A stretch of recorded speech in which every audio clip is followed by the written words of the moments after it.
Hello all, welcome again.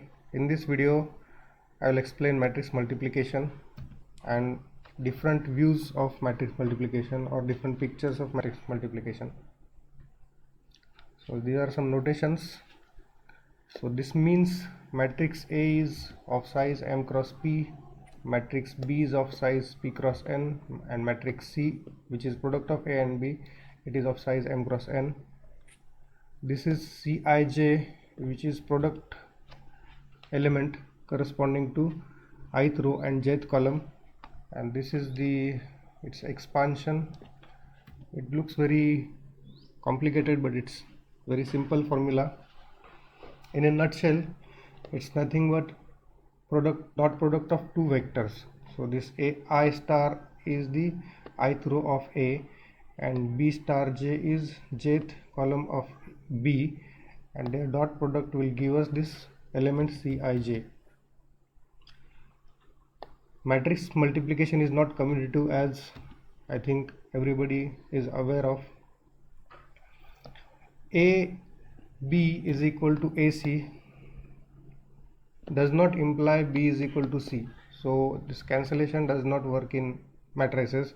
We cannot cancel out this A. And these are the notations for ith row of A and jth column of A. So this is first picture of matrix multiplication, which is nothing but the dot product or inner product of ith row and jth column of two matrices. Now in this case, if we take particular example, we want to calculate C12.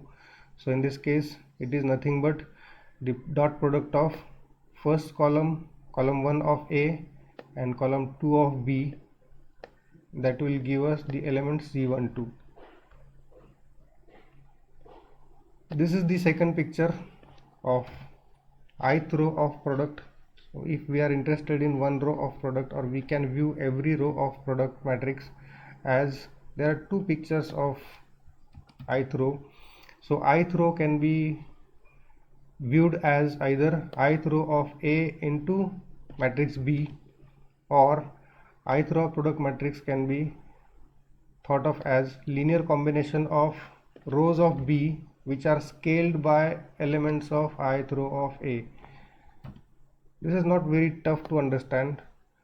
Now suppose this B1 star, B2 star and BP star, these are the rows of B, matrix B, and these are the elements of ith row of A. So AI1 is first element of ith row, AI2 is second element of ith row of A, and this is pth element of ith row of A. We'll see two examples and then I think it will be clear. Now first consider this picture wherein the ith row of C is viewed as ith row of A multiplied by the matrix B. Now if we are interested in fourth row of C, then we have to take fourth row of A and we have to multiply by it to a matrix B. So this fourth row of A multiplied by matrix B will give us fourth row of C. The second picture of ith row of product matrix is, it can be seen as the linear combination of rows of B. So this is one row of B and this is second row of B. So these can be considered as a vector. So this is one vector, this is second vector.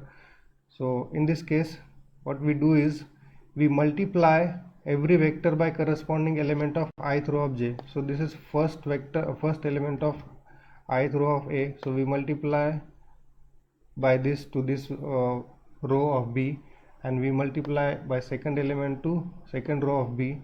So this is what we are doing here, and the result is nothing but the fourth row of C. So this is row picture. Now let's come to column picture. Matrix multiplication can also be viewed as column picture. So in this case, what we do is, the first view is we multiply A by jth column of B, that will give us jth column of the product matrix. And second picture is similar to row picture.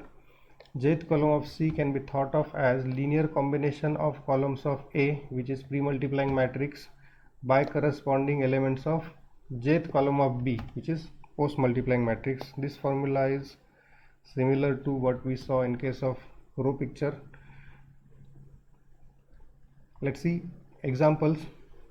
Now this is the first picture. Now we are again interested in fourth column of C. Sorry, there is a typo here. This should be third column of C. This should be C star 3. So I'll just correct it. So this should be C star 3. So this is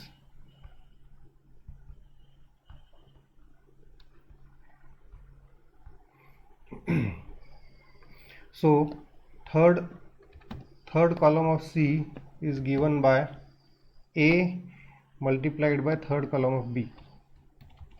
So this is matrix A, and this is comes from third column of B, and that will give us the third column of C. Now we can get third column of C in different way. So what we do is first column of A multiplied by first element in third column of B, then second column of A multiplied by second element in third column of B. So this will give us the third column of C. So this is nothing but the linear combination, and that's how we can get every column of C. So that's all for this lecture. Thank you for watching this video.